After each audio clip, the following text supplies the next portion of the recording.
Hello, I am going to be presenting my project for environmental biology, which is a game I made using RPG Maker.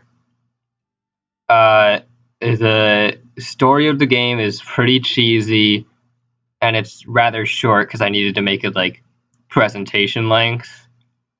But it generally is supposed to just give a sort of overview of key environmental problems and sort of like generally give their solutions and stuff like that.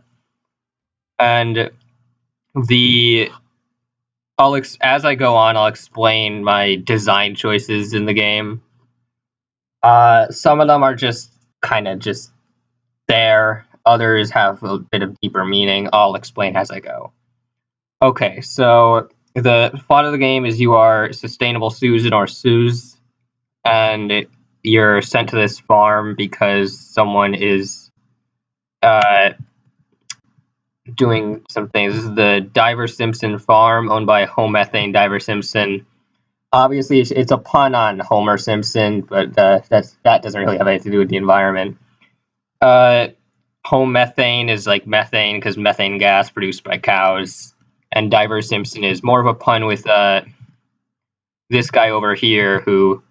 This is basically the entire preface of why they're called the Diver Simpsons, because he says he's gonna have a cow and another one and another one. Like don't have a cow, Homer, like that whole thing. Yeah, okay. Anyways, so the idea is this kid is named Bio Diver Simpson, obviously a pun on biodiversity. And obviously, if you're needing to get a lot of cows to create farmland, you'll need to probably chop down some habitats to get land for that or something along those lines. And here's a little bit of foreshadowing is that these oil drums have the GW logo on them, which will be revealed later on what that means. Okay. I hope the game audio isn't too loud. I have it set to be pretty low, but we'll see. This is Home Methane. You talk to him, and he says, "What's the deal? I'm a busy man." And you say, "We need to talk about the cow situation. You're planning on keeping hundreds of cows at this tiny farm," which obviously wouldn't work. And he says, "Yeah, I received a sponsorship from GW." And says, "Oh, well, they're a fishy company. They've been ignoring climate science, just like real companies. Well, they don't ignore climate science so much as they sort of turn a blind eye to it because it disrupts their profits."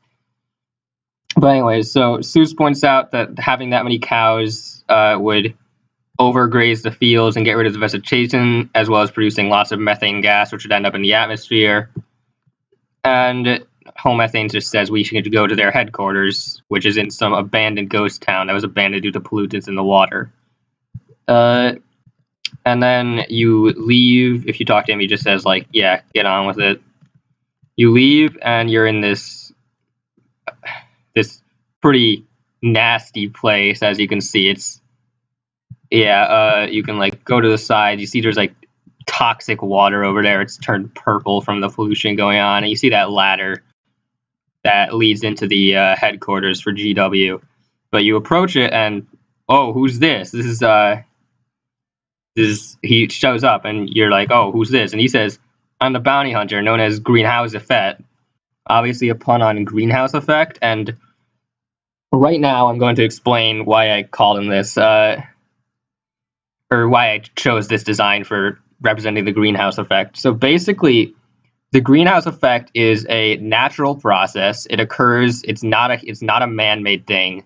It occurs naturally, and it's an important process. It's not something that should be like destroyed or stopped or anything. Like, it helps to keep the planet warm. But when humans get involved and put greenhouse gases into the atmosphere, that's when it starts causing global warming. So the idea is, in the context of the game, the greenhouse effect is a bounty hunter, because in real life, bounty hunters, they're not really inherently like good or evil. They just go after where the money is.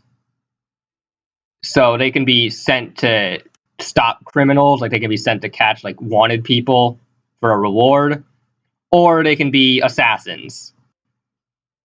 In this case, obviously, he's more of an assassin sent to stop Zeus. And I'll just attack him real quick just to show that he does damage to you by using trapped heat.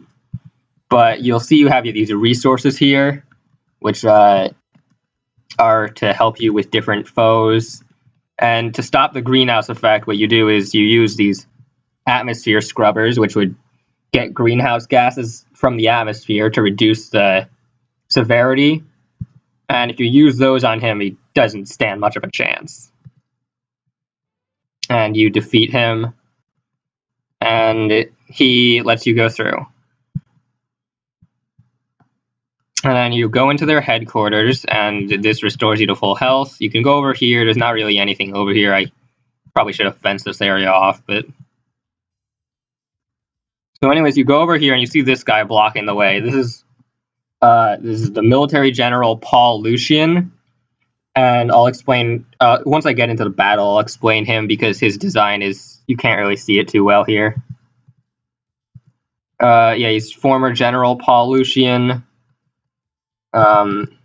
Obviously named after pollution. Here he says, his general mindset is he understands that global warming is a thing, but he's like, and all that. He understands fossil fuels have their issues, but he's like, they're what we have. They've been doing their jobs, and then he has this sort of misconception that like we're not going to run out of fossil fuels. Like the Earth is huge. And he says, like, we'll both be long dead before they're gone. And Zeus calls him out. He's like, no, that's wrong. They're going to decrease because there's so much demand for them. And wars will be fought and all that. And we shouldn't be making future generations deal with our problems. So basically, he's a military general because, A, there's the obvious fact that wars are fought over these non-renewable resources, which he represents a combination of pollution, fossil fuels, and just generally non-renewable resources. As you can see in his design, his arms sort of resemble like sewage pipes, and he has the like toxic waste symbol on his chest. Just generally like he has like smoke coming out of his back. He's generally just not a eco-friendly design going on. And his fight is actually kind of really funny because basically, okay, so what you use to defeat him, he's weak to alternative energy because he's like fossil fuels and all that. He's also holding a chunk of coal, as you can see there. But what you'll notice is he doesn't do anything at first, and then he does one attack. It brings you down to 1 health. But he put everything into that attack, and since he represents non-renewable resources, he actually will not do anything to you for the rest of the fight. He cannot hurt you. And you can defeat him just like that. And he says, wow, I guess you're right, they were non-renewable. And yeah, so then he lets you go back to the sustainability tile to heal yourself up. He just says, yeah, talk to the big man, which is his boss. And basically, yeah. Okay, so yeah, here he is. Here's Gabriel Warming, the owner of GW.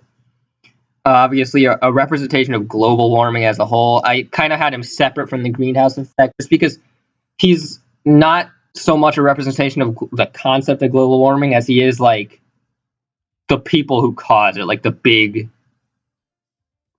companies that sort of like destroy the world and environment just with their deeds. That's sort of what he represents.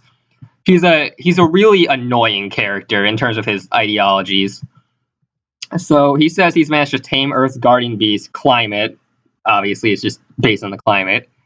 And he has this really stupid idea that he wants to blow a hole in the ozone layer to suck out all the heat so that global warming stops and people will stop like whining to him. Which obviously wouldn't work and would just destroy the ozone layer. But, these are the types of, like, dumb things that people who sort of are the ones who deny these sorts of things that they're a problem. These are the sorts of things they say. It's never logical things. It's just highly misinformed things. And Zeus tries to call him out, like, yeah, no, the ozone layer is important. You can't just do that. But then climate and Gabriel warming, they attack you. So climate. Oh, Gabriel warming, as you can see, his design is kind of funny because basically he's just this businessman worker looking guy, and he literally has the world on a string. As you can see, it's like a globe with spikes coming out of it to show the damage he's done to it. It's all like decrepit and brown. And climate has like all the like smoke clouds, and it's the dead trees on its back, sort of a deforested like desert land, as opposed to, you can assume it normally looks like a lot richer and more like environmentally like rich. But the idea here is, I'm not going to demonstrate it because you kind of need to get right on defeating Gabriel warming here. But climate, you actually can't damage climate, and you don't need to. You just need to defeat Gabriel warming, because obviously you can't solve climate problems by destroying the climate. So what you do is since he sort of represents just environmental problems as a whole, all of the abilities are effective against him. And as you can see, climate change there, or climate, attacked with severe weather, because that's one of the big things that climate change causes. And Gabriel warming also uses trapped heat, and he also can use, he can spray you with water from melted ice caps. But he's defeated, and climate is freed from his grasps, and he starts like whining a bit, but then he's like, I have a backup plan. And he says, as long as we have people on this planet, the human race will go on. And he's like, oh, that's natural selection. Like, if the environment climate is beyond repair, we'll just get used to it, which isn't how natural selection works, really. And would just generally not be good. And he says that he summons the elder god of overpopulation, which, as you know, is like the big problem. So he summons overpopulation because what he thinks is that it doesn't matter the state of the world or the quality of living. People are people. We just need more of them.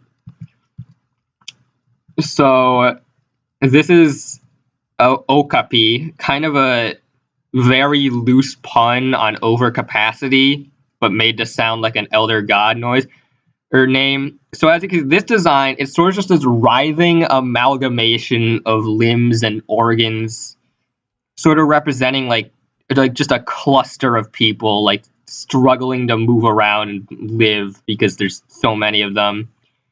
The top body, which is like the main head, is blue because it sort of represents the suffocation metaphorically caused by overpopulation, because it depletes all the resources and everything and causes high demand for everything. And all the faces are in sort of agony because it's just a messy situation overall. But what you do in this fight is you attack with fertility education, because that's the big way you counter overpopulation, is by empowering the people who sort of know or need to know more about how to stop it. Like you educate women, and you generally educate societies to treat women in such a way that allows for this. Oh dear, okay. I'm noticing my video might be a bit in the bad, but we'll see how it goes. So we're gonna attack Okapi here. And Okapi has two attacks. It can sap your resources, representing like taking so much from the environment and being unable to give it back. But you have renewable resources, so you can renew your resources. And the other attack Okapi has, it's random chance. But it can use its many limbs, and it smacks you 3 times with that. And what you basically do is, it's just sort of a endurance match here. Every time you lose resources, you can renew them, and you also regain health. You regain health faster than Okapi can defeat you, but it can be annoying if it does it over and over. Sorry, this is. Oh my god, sorry, it's complete random chance. I'm so sorry. Okay, so it should only have like a couple hits left in it. So what we're gonna do is, yeah, okay, so now it's defeated. And Gabriel Warming comes back, and he just basically throws a tantrum and destroys all of your resources. But you still have one trick up your sleeve, which is just the truth. It's sort of the ultimate counter to the people who sort of deny climate change or defend global warming as something that shouldn't be stopped. It's sort of just every single scientific fact pretty much points towards the same thing of not only is it something that needs to be stopped, but it's something that we can make efforts to stop and shouldn't just ignore. So it's sort of this ultimate weapon you can use against him here, where you debunk his nonsense, his ozone layer tolls, all that, and you defeat him, and he just sort of has nothing else left to give. So you just sort of leave, and that's the end of the game. So yeah, I know the plot's pretty cheesy, and it's a short game, but I think it was mainly focused more on the symbolism than the game itself for a lot of it. I put a lot of thought into the designs and whatnot. So yeah, that's my presentation. Sustain the world. Thanks for watching.